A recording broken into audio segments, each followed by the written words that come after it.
জগন্নাথ স্বামী নয়ন পথগামী ভবতু। জয় জয় জয়।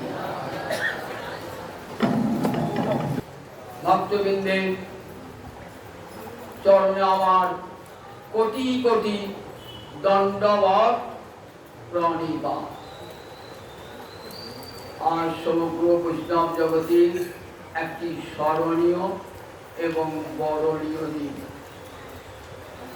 এই দিনটিতে নীলাচলে পানিহাটির রাঘব পণ্ডিত তার ঝালি সমর্পণ করেছে। এই কথাটাই আপনারা শোনা। রাঘব পণ্ডিত কে ছিলেন এর আগে আমাদের বহুবার বলেছি। এই গৌরহরি আমার চারটে জায়গায় থাকেন। চারটে জায়গা কি কি? চারটে স্থান কি? সচিমাতার রন্ধনে, শিবাসের অঙ্গনে, নিত্যানন্দের নর্তনে, রাঘবের প্রধান। এই চার জায়গায় আমার সবসময় গৌরহরি বিরাজমান। তাই গৌরহরি যখন বাংলাদেশে এসেছিলেন ওই রাঘব পণ্ডিতের ঘরেই উঠেছিলেন। আবার নিতাই চাঁদ যখন এলেন প্রেম বিলাতে তখনও উঠলেন কোথায়? ওই পানিহাটির রাঘব ভবন। দেখুন স্থানটি কেমন বেঁচেছিলেন। গৌরহরি বাংলাদেশে এলেন তখনও রাঘবের ভবনে। আবার নিতাই চাঁদ যখন গৌরহরির নির্দেশে প্রেম বিলাবার জন্য রাত দেশে এলেন তখনও প্রথমে উঠলেন পানিহাটির রাঘব ভবন।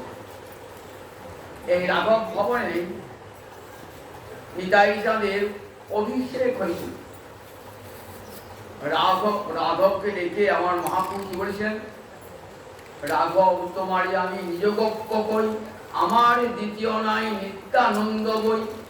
রাঘব তোমাকে একটা অতি গোপনীয় কথা আমি বলে যাই, মনে রাখবে। নিতাই চাঁদ আমার দ্বিতীয় তনু। নিতাই চাঁদ আমার দ্বিতীয় তনু। তাই রাঘব পণ্ডিত নিতাই চাঁদের অভিষেক করেছিলেন তার। সেই রাঘব পণ্ডিত বর্জবিরায় ছিলেন ধনিষ্ঠা সখী। নন্দালয়ে যখন রাধানী রান্না করতে যেতেন ধনিষ্ঠা সখী রাধানীকে নিয়ে যেতেন এবং তার রন্ধনে নানান প্রকার সাহায্য করতেন। তাই জানেন ধনিষ্ঠা রাধানী গোবিন্দের জন্য কি কি রাম। সেই ধনিষ্ঠাই আবার রাঘব পণ্ডিত হয়ে এলেন গৌরলীলা। কাজে রাঘব পণ্ডিত জানতেন কেমন করে কৃষ্ণ সেবা হয়। রাধানীর কাছে শিখেছিলেন কেমন করে কৃষ্ণ সেবা হয়। যখন মায়ের যখন কৃষ্ণ সেবা করবেন না তখন রাধানীকে মনে মনে রাখবেন, রাধানী তুমি কৃপা করে তোমার প্রাণনাথের সেবায় কি কি রাখবে, কেমন করে করতে হবে, তুমি কৃপা করে আমার উপর আদিষ্ট হয়ে আমাকে শিখিয়ে দাও। রাধা নিজস্ব রান্না করতেন আর সাহায্য করতেন ধনিষ্ঠা সখী মন্দিরা। এই ধনিষ্ঠা সখী গৌরলীলায় রাঘব। এর এক ভগিনী ছিল নাম দময়ন্তী। দময়ন্তী এই দময়ন্তী গৌরহরিকে দেখবো ইচ্ছা করলেও দেখতে পাচ্ছেন না। কেন? গৌরহরি সন্ন্যাসী, নারী রূপ দেখবেন না। অতি কঠোর বৈরাগ্য বিষয়ে আমার মহাপ্রভু কত কঠোর। মাতৃ সমান নারীকেও চোখে দর্শন করতেন না। দময়ন্তী অন্তরে বাৎসল্য করে গৌরহরিকে সে নিজের সন্তানের মতো মনে করে। দক্ষিণ হতে মহাপ্রভু ফিরেছেন নীলাচলেতে। স্নানযাত্রার পূর্বেতে দলে দলে গৌ ভক্তগণ চলেছেন। কতদিন গৌরাঙ্গহরিকে দর্শন করেন নাই। 2 বছর দর্শন হয় নাই গৌরহরিকে। ভক্তের প্রাণ আকুলি বিমনি করছে, কতক্ষণে গিয়ে গৌ দর্শন করল। কতদিন দেখি নাই ওই রসের বদন, বারে করুণা করি দেহ দর্শন। গৌরের ভক্তা বলতে চলেছে কতদিন দেখি নাই তোমার হরি বলা রসের বদন। বারে করুণা করি দেহ দর্শন। অদ্বৈত আচার্যের নেতৃত্বে শিবানন্দ সেনের আর্থিক আনুকূল্যে গৌড় দেশের যত ভক্ত সব চলেছেন নীলাচলের পথে। দময়ন্তী শুনলেন সবাই তো যাবে নীলাচলে, আমার ভাইও যাবে রাঘব, তাহলে গৌর হরিজনের সারা বছর কত কি বানিয়েছেন গৌর সেবায় লাগবে বলে সারা বছর। ভগবান গীতায় কি বলেছেন? পত্রং পুষ্পং ফলমেতোয়ং যোগে ভক্তা প্রযচ্ছতি তদহং ভক্তুপহিতম অস্নামি প্রযতাত্মন। কাকে বলছেন? ভগবান অর্জুনকে। শ্রীগীতার 9ম অধ্যায় বলছেন, জানো যদিও শাস্ত্রে বলেছে ভগবানের ক্ষুধা নাই, ভগবানের তৃষ্ণা নাই, ভগবান কিছুই খান না এই জগতে, কিন্তু গীতায় শুনলাম উল্টো কথা। গীতায় ভগবান বলছেন অস্নামি, আমি খাই, আমি ভোজন করি। জ্ঞানীরা যোগীরা অর্থ করেছেন অস্নামি মানে দিননামি শ্রীকর্মী, ভগবান খান। ভক্তরা বলেন তোমরা ভগবানকে খাওয়াতে পারো না, তাই বলো ভগবান খান না। ভগবানকে খাওয়াতে জানতে হয়, গীতা পড়ে শেখো কেমন করে ভগবানকে খাওয়াতে হয়। পত্র পুষ্প ফল জল যে ভক্তিপূর্বক আমাকে দেয়, চোখের জলে ভাসতে ভাসতে আদর করে, আমি সেই ভক্তের দেওয়া দ্রব্য পরমাদরে ভোজন করি। আমি কৃষ্ণ লীলায় দেখিয়েছি ভক্তের দ্রব্য আমি যেচে খাই, অভক্তের দ্রব্য আমি ফিরে উল্টিও চাই না। দুর্যোধন এত ডাকছে এসো বন্ধু, আর তোমার জন্য কত রন্ধন করেছি, এসো অনেক বেলা হয়েছে চলো, বলে না না আমার ক্ষুধা পায় নাই। অথচ ভগবানের তখন ক্ষুধা। ভগবান কোথায় গেলেন? বিদুরের গৃহে। বিদুরের গৃহে কুদের অন্ন ভোজন করলেন ভগবান। দেখেছেন তো, ভগবান উপচারের বশীভূত নয়।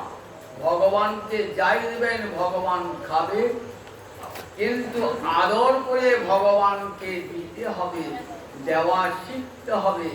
বিদুর জানতেন যে কেমন করে ভগবানকে খাওয়াতে হয়। বিদুর পরম আদর করে গোবিন্দকে ভোজন করেছিলেন, তাই তার ঘরে কলার খোসা খেয়েছিলেন। জানেন ভক্তমাল গ্রন্থে বলা আছে যে ভগবান, লোকে তো কলার শাঁসটা খায়, কিন্তু ভগবান কি খাচ্ছেন না, কলার খোসাটা খাচ্ছেন। আচ্ছা, যে দিচ্ছে সেও কি একবার ভাবছে না যে গোবিন্দের বদনে আমি কি তুলে দিচ্ছি? শ্বাসটা ফেলে দিয়ে খোলাটা তুলে দিচ্ছি। দেখুন প্রেম নিবিষ্ট। যখন যখন কৃষ্ণ খাচ্ছেন তখন কৃষ্ণ বিদুরের প্রেমে আবিষ্ট, আবার বিদুরও আবিষ্ট, দুজনই। তাই বিদুরের তো কোনো খেয়াল নাই, বিদুর বলতে খেয়াল নাই যে ভগবানকে কি দিলাম। খোসা দিচ্ছে ভগবান, সেই খোসাটাই খাচ্ছে। এই পথ আবার সুদামা নিয়ে গেছে চিড়ে, তাও লোকের বাড়ি চাওয়া চিড়ে, নিজের ঘরের তৈরি নয়। ভিখারি সুদাম তো ছেঁড়া একটা কাপড়ে জড়িয়ে। ভগবান লক্ষ্য করেছেন, অন্তর্যামী তো জানতে পারেন, সুদামা আমার জন্য কি উপায়নম আনিতম, আমার জন্য কি উপহার এনেছ? কতদিন বাদে এসেছ। বন্ধু যখন বন্ধুর বাড়িতে যায় একটা মিষ্টির প্যাকেট তো নিয়ে যায়, ঠিক আমার জন্য কি এনেছো? কি উপায়ন আনিতম। সুদামা বলছে মিষ্টি তো দূরের কথা, সামান্য চিড়ে লোকের বাড়ি চেয়ে গেছি, তাই কি তোমাকে দিতে পারি? মা দশটা ক্ষীর ননি শহর তোমার মুখে তুলে দিয়েছেন, ওই মুখে আমি চিড়ে তুলে দিতে পারি? কিছুতেই দেবেন না। ভগবান কি বললেন? কিবিদং কিবিদং ইতি স্বয়ং জহার। জহার মানে হরণ করলেন। ভক্তের জিনিস ভগবান হরণ করে নেয়। এই তো বলি চিরের ছড়িটা দিয়ে বলছেন, এত এতব্যে পরম বিননম সখে, এত ভালো জিনিস দিয়েছো, আমি চিড়ে খেতে কত ভালোবাসি, সেই চিড়েটা নিয়ে এসে চিড়ে খেতে আমাকে দাও নাই। পরমাদের খাচ্ছেন আর সুদামার চোখ দিয়ে টস টস করে জল পড়ছে। গোবিন্দ আমার কত ভক্ত বৎসল, আমি চিড়ে চেয়ে এনেছি লোকের কাছে, সেই চিড়াটা খেতে খেতে বলছেন এতদ্মে পরম পিয়নম সখী, এই যে আমার পরম প্রতিকার আহার তুমি এসেছো। তাই ভক্তের দেওয়া যিনি ভগবান দিয়েছেন কত আদর করে খাটকানি। গীতাবাকে কি বলেন, পত্রং পুষ্পং ফলমৃতয়ং যোবে ভক্তা প্রযাচ্ছতি।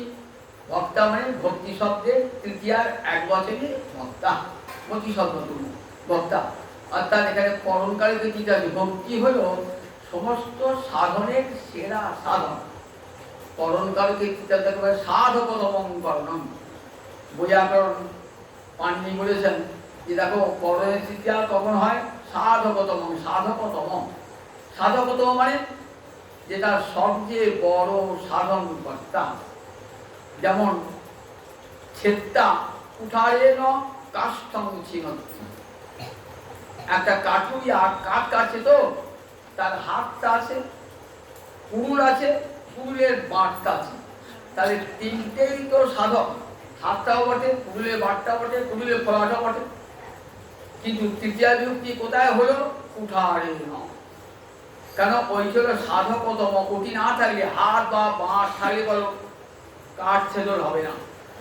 ঠিক তেমনি ভক্তি হলো সাধকতম। যত যত সাধন আছে পৃথিবীতে, সমস্ত সাধনের শ্রেষ্ঠ হলো ভক্তি। সেই ভক্তি দিয়ে যদি ভগবানকে ভোজন করা যায়, ভক্তি মানে সেবার লালসা। হৃদয়ে ভক্তি এলে সেবার লালসা এসে যায়, যে ভগবানকে আমি সেবা করব। ভক্তি মানে ভালোবাসা। সেবা কখন হয়, ভালোবাসা দিয়ে সেবা হয়। স্বামী স্ত্রীর সেবা করে, স্ত্রী স্বামীর সেবা করে ভালোবাসা দিয়ে, মা ছেলের সেবা করে ভালোবাসা দিয়ে। মন বুঝে ছেলেকে করতে খেতে ভালোবাসে, সতী ভাবে তার পতি করতে খেতে ভালোবাসে, মা ভাবে তার ছেলে করতে ভালোবাসে। তেমনি আদর করে ভালোবাসা দিয়ে তবে তো খাওয়ার। তখন ক্ষুধা না পেলেও ক্ষুধা পেয়ে যায়। ভক্ত বলছে আমাকে তখন দেয় না। পত্রং পুষ্পং ফলমৃতয়ং, ফলটা জলটা নয়, লোকে খায়। পাতার ফুল ভগবান খায়, মানুষে খায় না। ভগবান বলছেন পাতা ফুলও আমি খাই। যদি ভক্তি মাখিয়ে আমাকে কেউ দেয়, তাহলে পাতা ফুল আমি খাই। তাহলে ভগবান কি খান, ভক্তি ভোকা ভগবান। ভক্তি ভোকা ভগবান। ফল জল তো ভগবান সবরই ফল কেড়ে খেয়েছেন ভগবান, ফল খেয়েছেন। রন্তিদেবের জল খেয়েছেন, ফল জল তো মানুষের ফল। পাতা বলে শাকের পাতা খেয়েছি দ্রৌপদীর কাছে, কিছুই ছিল না এমন সময় গেছি। দ্রৌপদী ডাকছে, দুর্বাসার অভিশাপে, এ কথা বহুবার বলেছি তাই বাড়ালাম না। দুর্বাসার অভিশাপে পঞ্চ পাণ্ডব শেষ হয়ে যাবে। এসো প্রভু, আমার বড় ক্ষুধা, দ্রৌপদী কিছু দাও। বলে তামাশা করছো? তামাশা করি নাই, সত্যি বড় ক্ষুধা। কি দেবো তোমাকে? কিছুই তো নাই। সূর্যদত্ত থালি ছিল একটা, সেই হাঁড়িটা যতক্ষণ পর্যন্ত দ্রৌপদী না খেত ততক্ষণ পর্যন্ত হাজার হাজার লোক খাবে। দ্রৌপদী খাওয়া হয়ে গেছে, দেখো না কিছু আছে রেখে। দেখছেন হাড়ির কোন একটি শাকের পাতা গেছে, সেইকে খেয়ে বলছেন পরম প্রীত অস্মি, আমি পরম প্রীত হলাম। দুর্বাসার আর 10,000 ঈশ্বর পেট ভরে গেল। তসমিন তুষ্টি জগৎ আর এলেন। দেখুন আবার যখন ফুল কে দিয়েছেন, ফুল গজেন্দ্র যখন হাতিতে, যখন গজেন্দ্র হাতির পাটা টানছে কুমিরে, তখন ভাবছেন আমার তো মৃত্যুর সময়, তখন ফুলটি গোবিন্দকে নিবেদন করলেন। গোবিন্দ সেই ফুলটি গ্রহণ করলেন। ভগবান ফুলও খান। আমরা ফুলকপিটা কি, ফুলকপিটা ফুল নয়, ভগবান খায় না। ফুলকপি খায়, বক ফুল খান না ভগবান, তাই ফুলও ভগবান খান। তো বলে জ্ঞানী তর্ক করতে এসো না, ভগবান ফুলও খায়, ভগবান পত্রও খায়। যদি পুরুষাত্মা অর্থাৎ চিত্তটা ভক্তি রসে শুদ্ধ হয়ে থাকে, যার তার হাতে খাবে না, বেজার বিরক্ত হয়ে দিলেন বা নিজের অহংকার দেখাবো যে বলেন সেটা যাবই না। দেখো ও লোকটা কি গোবিন্দ সেবা করেছে, আমি কেমন দেখো গোবিন্দ সেবা করেছি, কত বোঝা আছে। এই অহংকার যদি থাকে বলে সেই অহংকারী ব্যক্তির, সেই গর্বী ব্যক্তির কোনো দ্রব্যই আমি গ্রহণ করি না। পুরুষাত্মা মানে কি? চিত্তটা ভক্তি রসে শুদ্ধ হয়ে গেছে। যে দেখ ব্রাহ্মণদের আর শূদ্রদের আর ক্ষত্রদের বৈশ্যদের চণ্ডালদের হাড়িমুচি মেতরদের যদি আমাকে ভক্তি ভরে দেয় আমি গ্রহণ করি। সবরই কি ছিল? ব্রাহ্মণই ছিলেন নাকি সবরই? ফলবাড়ি যে ফল গোবিন্দ ফল খেয়েছিলেন, পুজোরিরা ফল খেয়েছিলেন, সে কি ব্রাহ্মণই ছিল নাকি? খানে তার হাতে? ভগবান বলছে আমি সবার হাতে খাই, কিন্তু আমাকে দিতে জানতে হবে। ব্রাহ্মণ হারি খাবো, শুদ্ধ হলে খাবো তা নয়। পত্র পুষ্পম ফলমতে জমি ভক্তা পরিচি তদহং ভক্ত গীতম অস্নামি পরিতাত্মন। পরিতাত্মা হতে হবে, শুদ্ধ চিত্ত হতে হবে। দেখুন তাই আজ রাঘব পণ্ডিতের ভগিনী দময়ন্তী কি করেছেন, কত কত আদর করে সারাটি বছর ধরে চোখের জলে গৌর ভালোবাসা দিয়ে কত অনুরাগ ভরে কত কত জিনিস তৈরি করেছেন, যাদের নাম আমরা জানি না। আমসি আম্রখণ্ড তৈলাম্র আমতা, আমসি আম্রখণ্ড তৈলাম্র আমতা।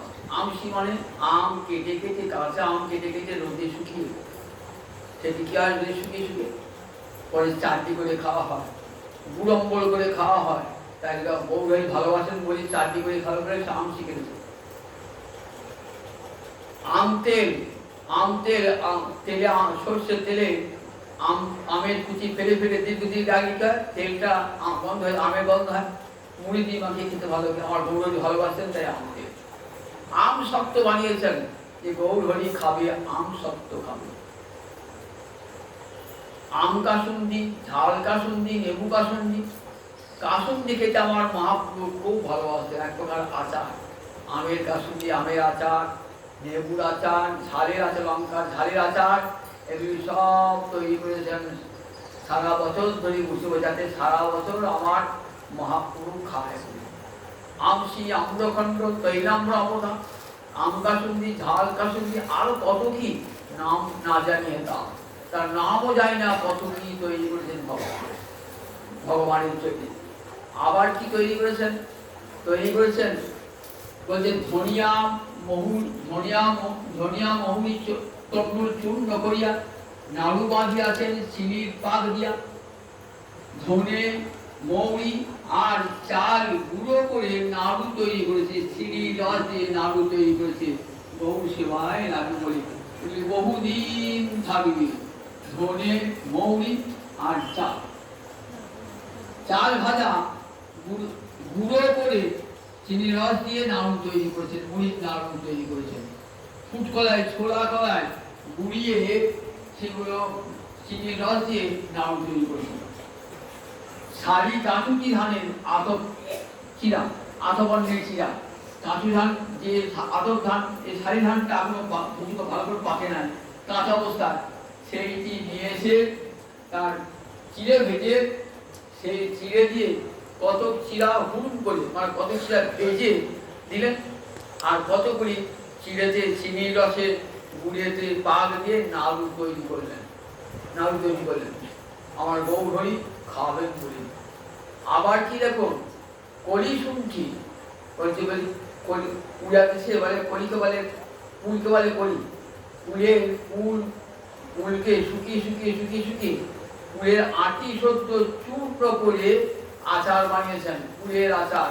মহাপ্রভু খেতে ভালোবাসেন বলে কলি শুনছি বানিয়েছেন মহাপ্রভু খেতে। চিড়ের নাড়ু, মুড়ির নাড়ু, নারকেলের নাড়ু, নারকেল চূর্ণ করে গুড়ের এবং চিনির দু প্রকার নাড়ু তৈরি করে রেখেছেন আমার গৌরহরি খাবেন বলে। সেই সঙ্গে কি দিয়েছেন? কুন্ডি করে দিয়েছেন পুরানো শুকনা। শুকনা মানে নালতে পাতা, অর্থাৎ পটলের পাতা, তিতো আর পটল পাট পাতা, এগুলি খায় এখন, এগুলি খেয়ে পারে, মানে আমার সাথে খায় না, তাই সেগুলি শুকনো করে গুঁড়ো করে হুন্ডি করে দিয়েছেন পুরানো শুকুতা দিয়েছেন, পুরনো সূত্র দিয়েছেন। কেন? আমার গৌর হরি থাকেন কোথায়? সমুদ্রের ধারে। তো রামদাস বাবাজি গান করতেন, আমি দোষ নাসিবে বলে শুক্তা চূর্ণ দিয়াছেন দময়ন্তী, আমি দোষ নাসিবে বলে। গৌর হরিকে এখন মনুষ্য বুদ্ধি দময়ন্তী করে গৌর হরির পার। ভগবান তো চিন্ময় তনু, তারা আমার হয় নাকি? কিন্তু কেমন বুদ্ধি দেখুন, যেমন মা যশোদার বুদ্ধি, আমার গোপাল আমার গোপাল, আমার গোপাল ভগবান নয়, আমার গোপাল। এই বোধ, আমি না খাওয়ালে গোপাল খাবে কি? ঠিক দময়ন্তী সেই বুদ্ধি, দময়ন্তী মনুষ্য বুদ্ধি করে গৌরহরি পায়। ও গৌরহরিকে মনুষ্য বুদ্ধি জ্ঞান করি যে গৌরহরি সমুদ্রের ধারে থাকে, তো তাহলে সেখানে আমার সহায় হবে। তাই কি করেছেন? ওই যে পুরনো পাটির পাতা গুঁড়ো করে চূর্ণ করে দিয়েছেন, হুন্ডি করে দিয়েছেন পুরানো শুকুতা। শুকুতা দিলেন কেন? গৌরহরির আমদোষ নাশ করবে বলে। বলছেন শুকুতা বলিয়া অবজ্ঞা নাহি করচিতে, শুকুতায় যে পুঁতি তাহা নাহি পঞ্চামৃতে। এই সূক্ততে ভগবানের এত আনন্দ না, পঞ্চামৃত এত আনন্দ হয় না, সূক্ত খেয়ে ভগবানের এত আনন্দ হয়। দেখবেন ভগবান গৌরহরি যে খাদ্য তৈরি আছে তাতে নিম পাতা আছে প্রতিদিন। জগন্নাথকে জগন্নাথকে গল্প করি, লান্ডি মাতা বলে একজন বৃদ্ধা জগন্নাথকে ভাবতেন যে আমার সন্তান। প্রতিদিন কি করতেন? প্রতিদিন নিম পাতা বেটে এনে জগন্নাথকে দিতেন। জগন্নাথ ভালো মন্দ খায়, তো যদি পেটের অসুখ করে তাই নিম পাতা খাবে, নিম পাতা রস খাবে, প্রতিদিন দেন। লুকিয়ে কখন নিজেদেরকে দেখতে হতো না। একদিন পরিষা পাহাড়া যারা থাকে না, দেখেছে এই উনি কি কি ঢুকছে, বলছে নিম পাতা। নিম পাতা কি হবে? বলে নিম পাতা আমার ছেলে খাবে, তো আমার ছেলে খায় তো নিম পাতা বলে নিম পাতা বাচ্চা ছুঁয়ে ফেলবে। উনি তো কাঁদতে কাঁদতে হয়ে যাবে, খাওয়ানো হলো না, ওই কাঁদতে কাঁদতে জগন্নাথকে বলছেন বুড়ি আজ তো আমাকে নিম পাতা খাওয়ায় না। বলছে আমি যে নিম পাতা নিয়ে গেছিলাম, কিন্তু ওই প্রহরী ছুঁড়ে ফেলে দিল নিম পাতার মাথা, নিম পাতার কাছে। রাজাকে স্বপ্ন দিয়েছেন, রাজা আমি নিম পাতা খাওয়ার শেষে প্রতিদিন নিম পাতা খাই, আমার লান্ডি মাতা আমাকে নিম পাতা দিয়েছিল, তোর প্রহরী ছুঁড়ে ফেলে দিয়েছে, নিয়ায় নিম পাতা, নইলে আমি কিছুই খাবো না। রাজার সঙ্গে কে দিয়েছে? বলতে গেলে লান্ডি মাতা নিম পাতা দিয়েছেন। লান্ডি মাতাকে বড় মাথার করে নিয়ে গেলেন, নিম পাতা বাটা জগন্নাথকে। আজও দেখবেন জগন্নাথকে নিম পাতা বাটা দেওয়া হয়, দুটো জিনিস দেয় ভগবানকে। তাই শুকুতা বলিয়া অবজ্ঞা নাহি করচিতে, সুপ্ত বলে তিতো জিনিস বলে অবজ্ঞা করো না। তিতটা একটা রস, আমরা যখন খাবার খাই না, তারপরে তিতো একটা তিতো খেতে হয়, তিক্ত রস, অবজ্ঞা নাই। শুকুতায় যে তৃপ্তি তা নহে পঞ্চামৃত, পঞ্চামৃত তৃপ্ত হয় না। এমনি করে সব দিয়েছেন, সেগুলি নিয়ে যাবেন কে? সেগুলি নিয়ে যাবেন দময়ন্তীর ধাতা রাঘব পণ্ডিত। রাঘব পণ্ডিতের শিষ্য ছিলেন মকরধ্বজ। সেগুলি ওর উপর 3 বোঝারি লোকের মাথায় দিয়ে কাঁদতে কাঁদতে যেতেন। দময়ন্তী তপ্তদ্রব্যের ঝালি সাজাইয়া, রাঘব লীলা চলে যায় কাঁদিয়া কাঁদিয়া। দময়ন্তীর তপ্তদ্রব্যে ঝালি সাজাইয়া, রাঘব চলে লীলা চলে কাঁদিয়া কাঁদিয়া। নয়ন জলে ভাসছে যেন গৌরী সেবায় রে গো হে, ওহে ঝালি যেন গৌরী সেবায় রে গো হে। দময়ন্তী দেওয়া দ্রব্য যেন গৌরী সেবায় লাগে, কত আদর করে বানাইছে, কত অনুরাগ ভরে বানাইছে। দময়ন্তী চিড়ের নাড়ু নারিকেল নাড়ু কত আদর করে বানাইছে, আমার গৌরী সেবায় লাগিবে বলে। মাথায় করে উনি ধামে যখন পৌঁছেছেন, কোথায় আমার গোড়া শশী গো, গো বলে দাও গো পুরীবাসী, কোথায় আমার গোড়া শশী, বলে দাও গো নগরবাসী, কোথায় আমার গোড়া শশী, কতদিন দেখি নাই ও চাঁদ বদন, বারেক দেখা দাও প্রভু আমার, বা করিয়া দেখা দাও হে গৌর হরি করুণা করিয়া। একবার দেখা দাও নয়ন জলে ভাসে, বলে দাও গো গৌর, বলে দাও গো পুরীবাসী, আমরা তোমাদের গৌর নিয়ে যাব না, একবার শুধু নয়ন যাব না, তোমাদের গৌর তোমাদেরই থাকিবে, আমরা গৌর নিয়ে পালাবো না, একবার দেখতে দাও গো, একবার নয়ন ভরি সেই শচীনন্দনকে, একবার নয়ন ভরে দেখি যেন। এমনি করে কাঁদছেন। ওই ছুটছে যত নরনারী, ওইখানে আছে আমার গৌর হরি। ওই দেখো ছুটছে কত নরনারী, ওইখানে আছে আমার গৌর হরি। পাগলের মধ্যে ছুটছেন। রাঘব পণ্ডিত যে ধারে নামেছেন গোবিন্দের কাছে, গোবিন্দ ধরো ধরো নাও নাও দময়ন্তীর দত্ত দ্রব্য, গোবিন্দ ধরো ধরো নাও, তোমার বড় সৌভাগ্য গৌর সেবা পেয়েছ গো, তোমার বড় সৌভাগ্য আমাদের ভাগ্যে হলো না, গৌর সেবা হলো না। এই নাম দময়ন্তী দত্ত দ্রব্য, বহু মন বুঝে খাওয়া সেবায় লাগিও, শরীর বুঝে মনে বুঝে, যখন যেটি ভালোবাসবে তেমনি করে খাওয়াইও, যেন দময়ন্তীর দেওয়া দ্রব্য গৌর সেবায় লাগে গো। রাঘবের বক্ষ ভাসে নয়নে জলে, রাঘবের বক্ষ নয়ন জলে ভাসছে। এদিকে শ্রীধর নবদ্বীপের খোলা বেচা শ্রীধর, তিনি ভাবছেন আজ তো নিমাই পণ্ডিত আসে না, নিমাই পণ্ডিত আমার কাছে থোর মোজা নিত, পণ্ডিত দাম দিত না, হাতে ধরে টানাটানি করত। আমি বলতাম পণ্ডিত তোমাকে আমি রোজ একটা থোর আর মোজা দেবো, কলা দেবো, তুমি আমার কাছে রোজ নিও না, আমি বিনামূল্যে, আমি ব্যবসা করি তো বিনামূল্যে দিতে পারি। তা বলছে দেখ তুই তো গঙ্গা সেবা করিস আর আমি তো গঙ্গার বাপ। তখন কানে আঙুলি বলছি ঠাকুর, বলছি গঙ্গার বাপ, সত্যি তো গঙ্গার বাপ, যার চরণ হতে গঙ্গা জল, গঙ্গা জল, গঙ্গা জল পদে জল হরে শিরে ধরে, গৌর হরি চরণ থেকেই তো গঙ্গা এসেছেন। তখন শ্রীধর বুঝতো না। শ্রীধর যেদিন মহাপ্রকাশ হয় সেদিন শ্রীধর দেখতে পেয়েছেন গৌরাঙ্গ হরি মোহন অঙ্গরি বরণ দর্শন করতে পেরেছেন। সেদিন বলেছেন শ্রীধর তুমি কি চাও? বললেন আমি কিছুই চাই না, অনেক আমাকে প্রতারণা করেছে প্রভু, আর কিছু চাই না তোমার কাছে। তাহলে কি চাও? একটা বর দাও, যে ব্রাহ্মণ মোর শোনে করিল কন্দল, মোর প্রভু হও তার চরণ যুগল, যে প্রভু করিলেন মোর খোলা পাত, সেই প্রভু জন্মে জন্মে হোক মোর নাথ।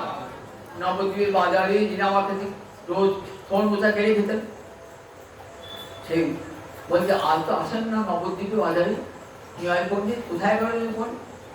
নবদ্বীপ জানো না সন্ন্যাস নিয়ে চলে গেছেন, সন্ন্যাস নিয়ে কোথাও অভিমান করে নয়, থোর দিনায় মোচা দিনায় অভিমান করে চলে গেছেন না, থোর মোচা নিয়ে হাজির হয়েছেন।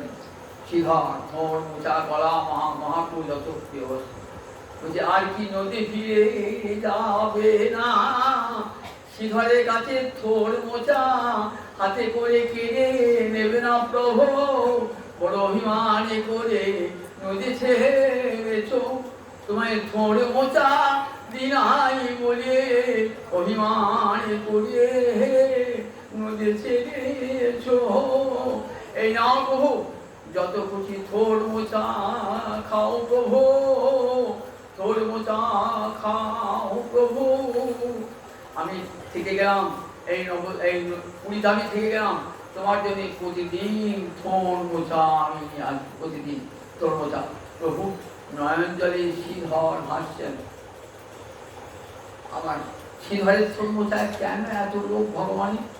শ্রীধর বলছেন মোর যোগানিয়া প্রভু নাহি ছাড়ি আমি, আমার যে পশালি সে তো আমার জন্মে জন্মের পশালি, আমি তার কাছেই তো নেই।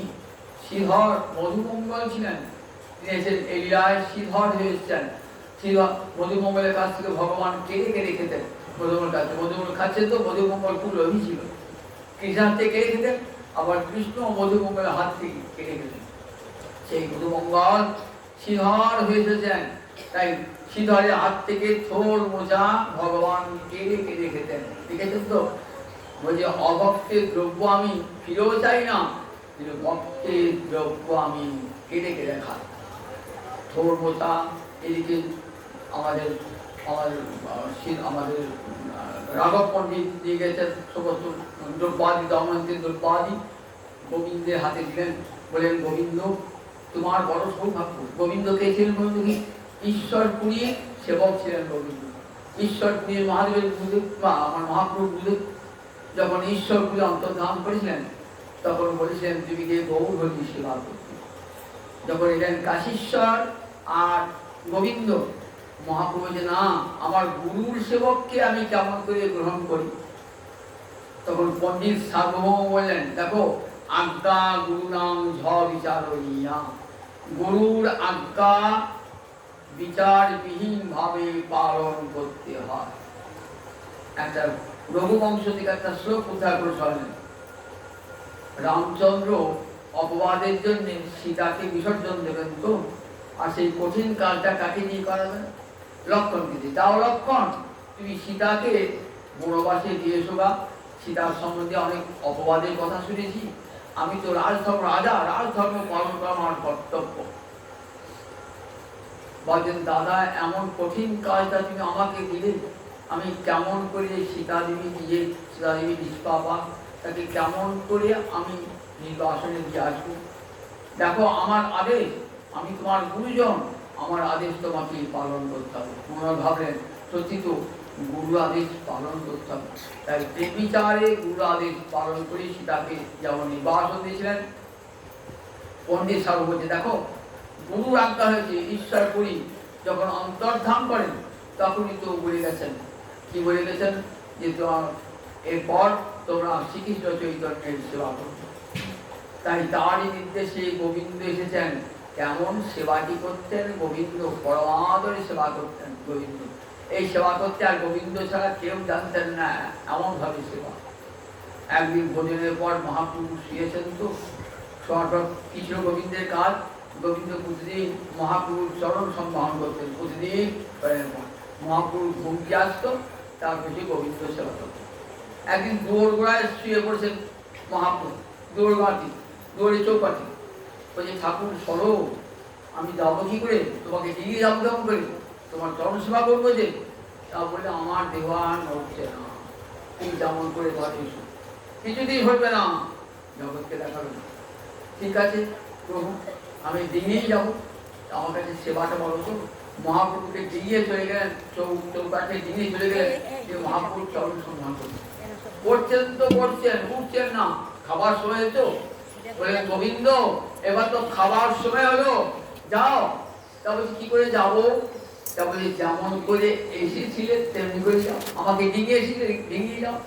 তা বলে না না প্রভু, তোমার সেবার জন্য আমি শত অধর্ম করতে পারি প্রভু, নিজের সুখের জন্য আমি কখনো ধর্ম লঙ্ঘন করবো না।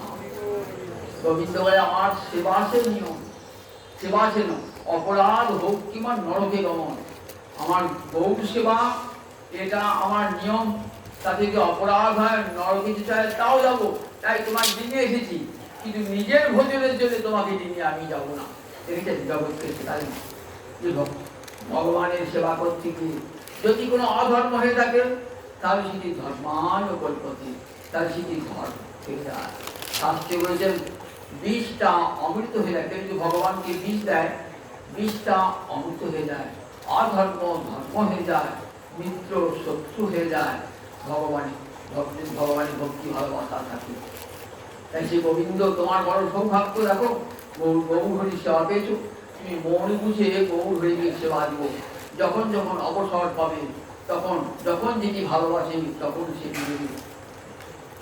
ভগবান গোবিন্দকে আদেশ দিলেন, গোবিন্দ কি করেন আগে আগের বারে সব ছুটি উজাড় করে দিলেন, এইবার ছুটি করে আবার নূতন করে ছুটি করে যেখানে ভোগের ঘরে রেখে দিলেন।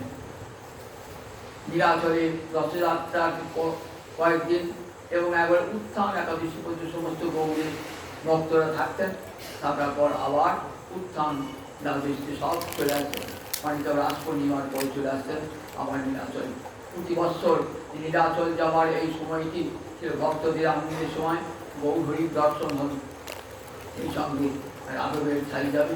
এই রাঘবের ঝালিটি রামদাস বাবাজি করতেন বহুবার। রাম ধাসপিতা মঠ থেকে মাথায় করে নিয়ে যেতেন গৌর হরি মন্দির, গভীরাবতী নিয়ে যেতেন। আজ দেখবেন পানিহাট থেকে আজও যায়, রাঘব পণ্ডিতের ঝালি যায়, আজ যায়। তাই আমাদের অনেক ঝালি গত বছরই করেছিলাম এই রাঘবের ঝালি, কিন্তু মাথায় করে নিয়ে আসবেন এইখানে সব ভক্তরা নিয়ে এসেছেন। এবার ইচ্ছা হল সবারই যে এবার মাথায় করে নিয়ে যাবো রাঘবের ঝালি, সেই পূর্ব স্মৃতি জাগিয়ে ধরব, যাতে সকলের করে গৌর সেবার ইচ্ছা জাগ্রত হয়ে যায়।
আমার মহাপ্রভু সব পরিবারকে সঙ্গে নিয়ে শত ঝাঁটা, শত নূতন ঝাঁটা এবং কলসি দিয়ে হাজির হবেন, গুঞ্জা মন্দির পরিষ্কার করবেন। এখানে গৌরাঙ্গ যারা বাড়ির কাছে আছেন তারা নতুন ঘাটা দিলেই কাল গৌর মন্দির ঘাটে যান। আর যারা আসতে পারবেন না আপনারা আপন বাড়ির মন্দির ঘাট দেবেন তাহলে গুন্ডিচা পাবেন। তাহলে আমি গোবিন্দ মন্দির এখানে আমি পাঠ করে দিয়েছি কারণ গুন্ডিচা মার্জন লীলা বলে আমি কাল গোবিন্দ মন্দিরে গুন্ডিচা মার্জন লীলা আপনাদের শোনাবো। জয় নিতাই।